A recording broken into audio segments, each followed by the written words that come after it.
Welcome back. اور اس وقت ہم بات کر رہے ہیں اور بلکہ ہمارے اسٹوڈیو میں ریپرزینٹیو موجود ہیں ہیلپ انٹرنیشنل ویلفیئر ٹرسٹ کے. جب ویلفیئر ٹرسٹ کی بات ہوتی ہے تو آبویسلی وہ مختلف کام کر رہے ہوتے ہیں اور یہ ویلفیئر ٹرسٹ بھی مختلف کام کر رہا ہے, سوسائٹی کو کچھ دینے کی کوشش کر رہا ہے. لیکن ہم نے کیونکہ ہمارے پاس وقت مخصوص ہوتا ہے, محدود ہوتا ہے, تو ہم نے کوشش کی ہے کہ ان کے جتنے بھی کام ہیں اس میں سے آج ہم تھیلیسیمیا کو پک کریں اور اس کے حوالے سے آگہی آپ تک بھی پہنچائیں اور اس پہ ڈسکشن بھی کریں. تو اس کے لیے ہمارے ساتھ president of Help International Welfare Trust Adil Ahmed Khan صاحب موجود ہیں. السلام علیکم. اور ہمارے ساتھ head of public relations for the same organisation Syed Muhammad Asghar صاحب موجود ہیں. السلام علیکم. آپ دونوں کو خوش آمدید کہتے ہیں اور امید کرتے ہیں کہ آپ خیریت سے ہوں گے. ہماری جو آج کی ڈسکشن ہے obviously اس کا بیسس تھیلیسیمیا ہے اور تھیلیسیمیا پہ آپ غالباً 2010 سے کام کر رہے ہیں. سو کافی ٹائم آپ کو ہو گیا. کیا کیا چیزیں آپ نے دیکھی ہیں اور کس طرح سے لوگوں کو آگاہ کرنا چاہتے ہیں, کیونکہ اس پہ ہم نے بارہا پروگرامز بھی کیے ہیں, لوگوں کو چیزیں بتائی بھی ہیں, آئی ہوپ کہ اب کچھ نہ کچھ انفارمیشن تو لوگوں تک پہنچ چکی ہے. آپ کیا آپ کے جو تجربے کے پیش نظر ہے کیا شیئر کرنا چاہیں گے ہمارے ناظرین سے؟ ہاں, تھینک یو ویری مچ. السلام علیکم سب لوگ. دیکھیے تھیلیسیمیا کے بارے میں جو اویئرنیس ہے تو آج سے 5-7 سال پہلے تک اتنی اویئرنیس میڈیا پہ بھی نہیں تھی کہ لوگ جانتے کہ یہ تھیلیسیمیا کیا ہے, اس کی کیا پریونشن ہے, کیا نہیں ہے. لیکن ہم دیکھتے ہیں کہ پچھلے 5-7 سال میں جو میڈیا کا پازیٹیو, اتنا پازیٹیو اس کا وہاں سے ہم کو رسپانس رہا کہ اب تمام جتنے بھی میڈیا کے جتنے بھی چینلز ہیں وہ سب اس کی اویئرنیس کے اوپر کام کر رہے ہیں. کیونکہ تھیلیسیمیا کا علاج جو ہے نا وہ تو ہے سیکنڈری, جو پرائمری ہے, جو سب سے زیادہ ضروری ہے وہ ہے اس کی پریونشن, کہ یہ کیسے ہم روک سکتے ہیں اس کو تھیلیسیمیا کو. علاج تو ہے, وہ چل رہا ہے ان کا ساری زندگی, سب لوگ جانتے ہیں سمجھتے ہیں کہ اس کا کیا کس وجہ سے ہوتا ہے کہ آپس میں 2 تھیلیسیمیا مائنرز کی اگر شادی ہو جائے تو میجر بچے پیدا ہونے کے چانسز ہوتے ہیں 50% کے قریب. تو ایک ٹیسٹ ہوتا ہے HB الیکٹروفورسس. اگر صرف یہ ایک ٹیسٹ ہم لوگ شادی سے پہلے بچوں کا اپنے کروا دیں, اس سے پتہ چل جاتا ہے کہ اگر ایک مائنر ہے ایک ٹھیک ہے, کوئی مسئلہ نہیں, آپ بالکل شادی کر سکتے ہیں, کوئی مسئلہ نہیں ہوگا بچہ. لیکن اگر دونوں مائنر ہیں تو بھائی جو رونا دھونا ہے نا ابھی کر لیں, ساری زندگی کے رونے سے بہتر ہے ابھی رو لیں اور اس شرکشے کو فوراً ختم کریں. ٹھیک, تو یہ تو آ گیا کہ سب سے پہلے یہ کہ 2 مائنرز کی شادی کو آپس میں ہم نے نہیں ہونے دینا. یہ تو اس کے ایک اویئرنیس کے اندر یہ آ جاتی ہے بات, اور یہی ہے اصل چیز. اچھا, اب اس ٹیسٹ کا بھی یہ مسئلہ ہے کہ شادی سے 2 دن پہلے کراتے ہیں, سب چیز طے کر لی آپ نے, جس نے کرانا بھی ہے, تو اس وقت اگر آ گیا پازیٹیو پھر کیا کریں؟ اس وقت ایموشنل ڈیسیشن بھی لے لیتے ہیں کہ ہم دیکھ لیں گے, ہم کر لیں گے, کوئی بات نہیں.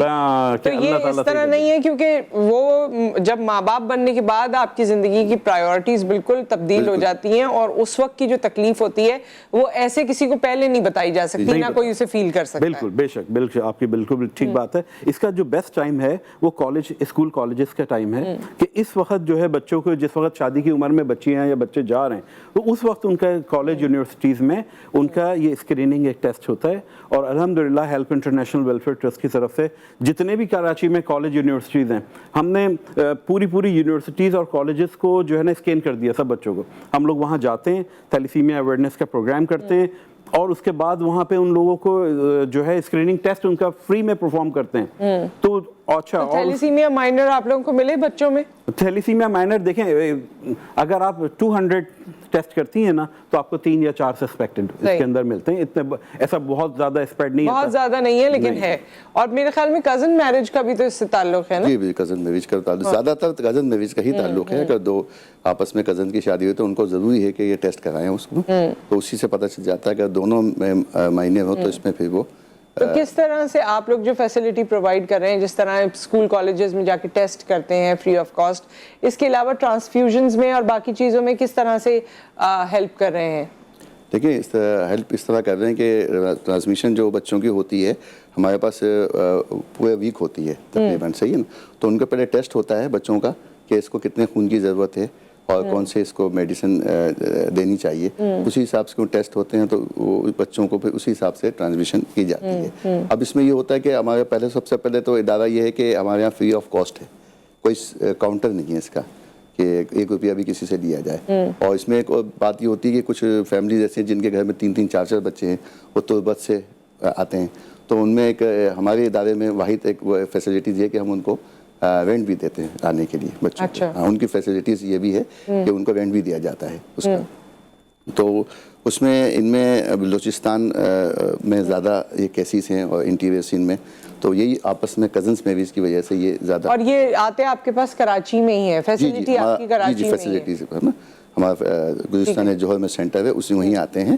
اسی حساب سے وہ ہماری تقریباً 6 مہینے کا بچے، 1 سال کے بچے، اسی حساب سے وہ آتے ہیں ٹیسٹ کراتے ہیں. اور وہ جب تک ان کی اچھا یہ بھی ہے نا کہ جیسے ایک تھیلیسیمیا میجر بچے کی پیدائش ہو گئی ہے تو ماں باپ جو ہیں وہ پھر اس کے بعد ایک کے بعد ایک ان کے پھر وہی بچے ہوتے جاتے ہیں.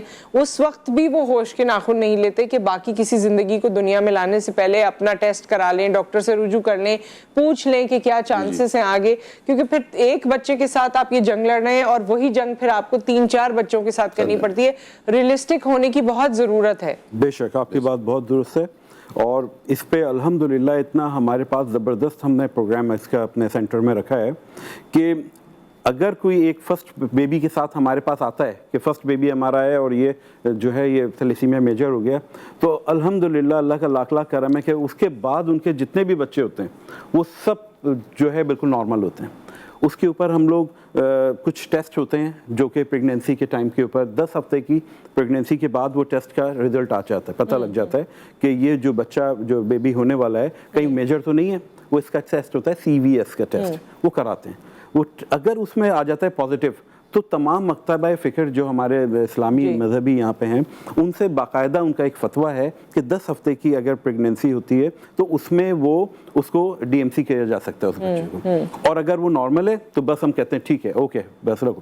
تو اللہ کا بڑا کرم ہے کہ اس کے بعد الحمدللہ ان سب بچے ان کے نارمل ہوتے ہیں، لیکن اس کو اس ٹیسٹ پہ راضی کرنے کے لیے فالو کرنا ضروری ہے. جی ہاں یہ والی بات کہ وہ پروسیجر جو ہے جو ہمارے ڈاکٹرز ہیں، اور میں خود بھی کوشش کرتا ہوں کہ میں وہ خواتین کے اوپر بڑا پریشر ہوتا ہے. آپ سمجھتی ہیں یہ مردوں کا معاشرہ ہے ہمارے ہاں، ان کے اوپر بہت پریشر ہوتا ہے کہ ساس سسر نہیں کرنے دے رہے ہیں ٹیسٹ، کہتے ہیں نہیں اللہ تعالیٰ صحیح کریں گے. بہتر اللہ تعالیٰ ہی کرنے والا ہے صحیح، اور کون کر سکتا ہے. لیکن اللہ میاں نے ہم لوگ کو میڈیکل سائنس بھی تو دی ہے نا، تو ہمیں بتایا بھی ہے کہ اپنے فیصلے خود کرو. جی بالکل. تو بس یہ چیز ہے.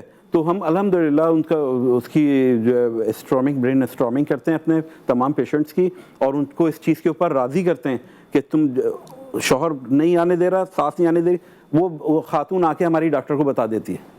اس کے بعد پھر اگر پرابلم ہوتی ہے اس کے پیرنٹس کو، اس کے گھر والوں کو بلاتے ہیں، سمجھاتے ہیں، پیار محبت سمجھاتے ہیں، مان جاتے ہیں سب لوگ. کوئی بھی ایسا میں نے آج تک نہیں دیکھا کہ جس کو ہم نے بلا کے سمجھایا اور اس نے بولا کہ نہیں ہم نہیں مانتے آپ کی بات. کیونکہ یہ چیز آپ دھیان میں رکھیے، پہلے تو اور کم تھا لائف اسپین، ابھی بھی تھیلیسیمیا کے بچوں کا لائف اسپین اتنا زیادہ نہیں ہے.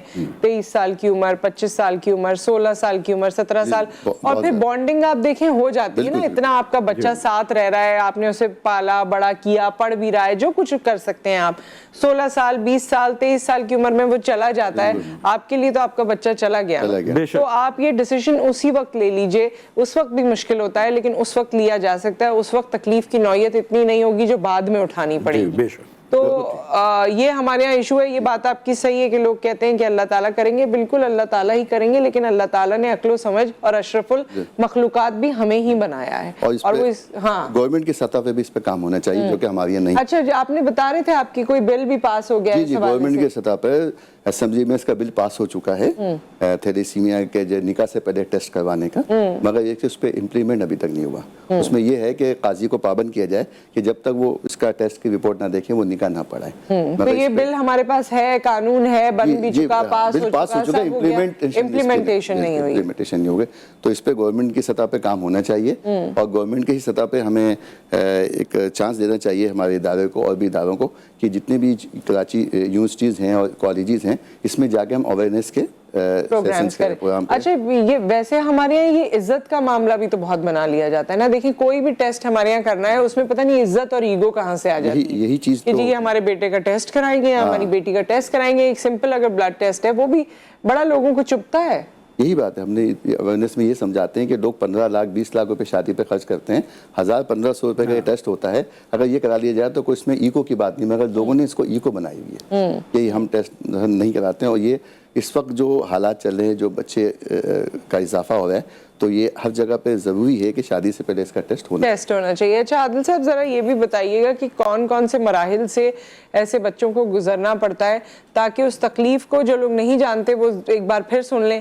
ہو سکتا ہے کہ اس تکلیف کا سن کے ان کو یہ جذبہ پیدا ہو کہ نہیں جی ٹیسٹ ہونا لازمی ہے. دیکھیں ایک چھوٹی سی مثال دوں میں اس کے لیے کہ ہمارے گھر میں چھوٹے بچے ہوتے ہیں نا, اس کو اتنی سی چوٹی بھی کاٹ لیتی ہے نا تو کیا ہوتا ہے, اماں اس پہ پولی فیکس لگا رہی ہیں, کوئی لا کے کچھ اور لگا رہا ہے, کوئی نیویا کریم لگا رہا ہے, وہ سب کو ایک چوٹی کی کاٹنے کی تکلیف کے اوپر کتنا سارا گھر پریشان ہوتا ہے. اب وہ ایک بچہ جس کو ساری زندگی بلڈ ٹرانسفیوژن ہونا ہے, اس کو میڈیسنز پہ جانا ہے, صرف بلڈ ٹرانسفیوژن تھوڑی ہوتا ہے. اس کی ایک چیز ہوتی ہے کہ دیکھیں ایک چھوٹا سا بچہ ہے, اس کا ڈونر کون ہے بلڈ کا, وہ میں ہوں, آپ ہیں. جب ایک بڑے آدمی کا خون ایک چھوٹے سے بچے میں جاتا ہے تو جو پاور, جو ہم آسان زبان میں بات کریں گے تاکہ سب کو سمجھ میں آ سکے, کہ وہ جو ہمارا آئرن ہے, ہمارے WBCs ہیں, RBS ہیں, وہ ایک چھوٹے سے بچے میں چلے گئے تو اس کی باڈی اس کو برداشت نہیں کر پاتی ہے. تو جو ایکسٹراز جو چیزیں ہیں جو گئی ہیں اس میں اس کو چلیٹ کرنا پڑتا ہے, نکالنا پڑتا ہے. بالکل آئرن چلیشن اگر نہ کریں ان بچوں کی تو 4 سال سے زیادہ زندہ ایک بچہ بھی نہیں بچے گا. اگر آپ نے اس کو 1 سال کی عمر میں بلڈ ٹرانسفیوژن کرا اور اس کو آئرن چلیشن نہیں کرا 4 ایئرس کے اندر اور یہ کیا بہت بری طرح سے. آئرن چلیشن میں کیا ہوتا ہے؟ آئرن چلیشن ایک جس کو کہتے ہیں آئرن چلیشن تھیراپی. یہ تمام جو جسم میں ایکسٹراز ان بچوں کے چلے جاتے ہیں جو کہ ہمارے بلڈ کا اس بچے میں چلا گیا, اس کو نکالنا ہوتا ہے. وہ اگر آپ نے نہیں نکالا, وہ آئرن کی شکل میں اس کی سب سے پہلے اسپلین میں, برین میں, کڈنیز میں یہاں ڈپازٹ ہونا شروع ہو جاتا ہے. اگر آپ نے نہیں نکالا تو سب سے پہلے کیا ہوگا, وہ اس بچے کا قد بڑھنا بند ہو جائے گا. 3 سال کا بچہ ہوا, آپ کو لگے گا کہ 6 مہینے کا بچہ ہے, اس کی گروتھ بند ہو جاتی ہے, نمبر 1. پھر نمبر 2 یہ کہ اس کی جو بونز ہیں وہ ٹیڑھی ہونی شروع ہوتی ہیں, دانت ٹیڑھے ہو جاتے ہیں, اسپلین اتنی بڑا پیٹ ہو جاتا ہے, ٹھیک ہے. اب وہ پتھر کی طرح سخت ہو جاتا ہے. اب جب اس کی کنڈیشن یہ ہوتی ہے وہ کھانا پینا بند کرتا ہے, اس کو ویسے ہی آئرن کی پرابلم ہے, اس کو جو بلڈ کی پرابلم ہے, وہ کھانا پینا بند کر دیتا ہے. نیچرل ہے, کسی کے ساتھ ایسی تکلیف ہوگی, کھانا کیسے کھائے گا وہ. تو یہ تمام اس کی بہت, اگر اس کو آئرن چلیشن نہیں کرا تو وہ سمجھ لیجئے کہ اس کے اتنی بھیانک اس بچے کی موت ہوتی ہے, دیکھ نہیں سکتے. یعنی کہ ایون کہ جو آدمی نے تھیلیسیمیا کا بگڑا ہوا کیس نہیں دیکھا ہے, اس بچے کو ٹچ بھی نہیں کر سکتا ڈر کے مارے. اس کی ایسی شکل ہو جاتی ہے, کالا بلیک ہو جاتا ہے, بالکل کالا, جیسے آپ نے افریقہ میں رہتے ہیں لوگ, اس طرح کا اس کا کلر ہو جاتا ہے. تو کیا ہے, لیکن اگر آپ نے صحیح ٹائم پہ اس کی آئرن چلیشن کری, اس کو میڈیسنس اس کو ٹائم پہ دیں, اس کی لیبس ٹائم پہ ہوئی, تو جو ہے وہ الحمدللہ بالکل نارمل آپ کے سامنے کھیل رہا ہوگا وہ بچہ, آپ پہچان بھی نہیں سکتی. جی سو ود دیٹ وقت ہمارا یہاں پر ختم ہوا آپ لوگوں کے ساتھ. بہت بہت شکریہ تشریف آوری کا. ہیلپ انٹرنیشنل ویلفیئر ٹرسٹ کام کر رہا ہے, اپنی ذمہ داری نبھا رہا ہے, اور سب کی جو انڈیویجول ذمہ داری ہے, جب وہ اپنی ذمہ داریاں نبھائیں گے تو پھر کلیکٹیولی ایک رزلٹ آ سکتا ہے. صرف آرگنائزیشنز یا NGOs کام کریں اور لوگ کچھ نہ کریں یا اپنا حصہ نہ ڈالیں تو ہمارے پاس وہ رزلٹ نہیں آ سکتا جس کے ہم خواہش مند ہیں.